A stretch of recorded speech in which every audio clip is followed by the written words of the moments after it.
तरह से भारी संख्या में कोयला वासियों आपने इकट्ठा होकर मुझे आशीर्वाद दिया है।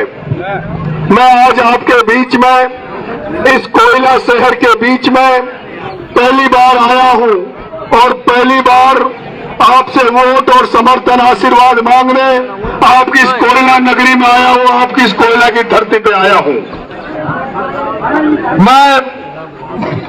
आप जब भी चुनाव आता है, नेता आपके बीच में आते हैं और नेता अपनी अपनी बात रखते हैं। जब नेता अपनी बात रखते हैं, उस बात को आप सुनते हो और बात को सुनने के बाद में आप तय करते हो कि वो जब नेता कहते हैं कि हमने आपके लिए ये किया है, हम आपके लिए ये करेंगे, और वो जब बात रखते हैं उसके बाद में आप चिंतन करते हो, मंथन करते हो और उसके बाद वोट देते हो। लेकिन अब तक यहाँ दो ही पार्टियां आई जो आपके सामने अपनी अपनी बात रखी, जिनको जो बात, जिस पार्टी की बात पसंद आई उसने उस पार्टी को वोट दिया। इसलिए यहाँ एक बार बीजेपी जीतती है, एक बार कांग्रेस जीतती है, लेकिन 30 बार एक तीसरे विकल्प के रूप में इंकलाब का नारा लेके, भगत सिंह का चोला ओढ़कर, नरेश मीणा जय जवान जय किसान का नारा लेकर आज आपके कोयला की नगरी के बीच में आया है। इस आशा और उम्मीद के साथ आया हूं। आज मैं देख रहा हूं, आज जब से मैं अंता की सड़कों पर निकला हूं, चारों तरफ समस्याओं का पहाड़ खड़ा है। हर गांव में जाता हूं तो समस्या सामने नजर आती है। मैं पूछता हूं क्या कारण है, समस्या दूर क्यों नहीं हुई। माता बहनें, जब मैं गांव में कैंपेन करने जाता हूं, माता बहनें कहती है क्या लेने आया है, मैं कहता हूं साहब आपका वोट मांगने आया हूं, आपका समर्थन मांगने आया हूं। तो माता बहनें कहती है तेरे जैसे हर बार आते हैं, जब भी चुनाव आते हैं नेता हाथ जोड़कर आ जाते हैं, कहते हैं सारी समस्या दूर कर देंगे, लेकिन चुनाव खत्म होने के बाद कोई भी नेता दोबारा दर्शन नहीं देता, कोई भी नेता दोबारा जनता के बीच में नहीं आता है। और ये बात सही है, ये बात सही है। वो माता बहनें सही कहती है कि नेता वोट ले जाने के बाद दोबारा नहीं आते हैं, क्योंकि यही कारण है, यही कारण है। किसानों की फसलें खराब हो गई, किसानों की सोयाबीन खराब हो गई, किसानों का उड़द खराब हो गया, किसानों का धान खराब हो गया, और जब किसानों की फसलें चौपट हो जाती है तो मेरे भाइयों, आप व्यापारियों का चेहरा भी नाखुश रहता, आप व्यापारियों का धंधा में भी नुकसान होता है। अगर किसान मजबूत होगा, अगर कोयला के आसपास के किसान मजबूत होंगे तो तुम्हारा व्यापार भी संपन्न होगा, तुम्हारा व्यापार भी आगे बढ़ेगा।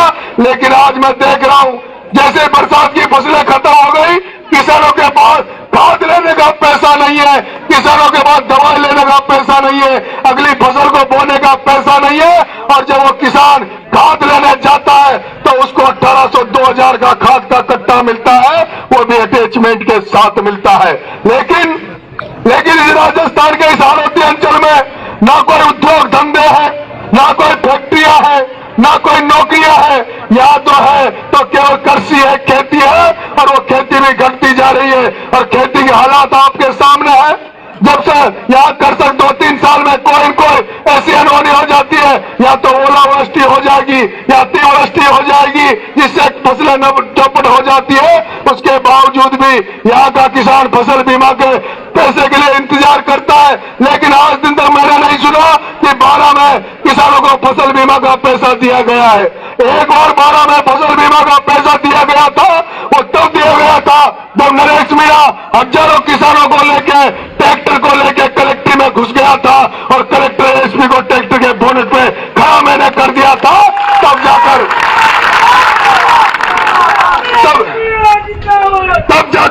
किसानों को 81 करोड़ रुपए का फसल बीमा का पैसा मिला था। वही वो 2023 का साल है जब किसानों को खाद की लाइन में नहीं लगना पड़ा, किसानों को बिजली की समस्या नहीं आनी पड़ी।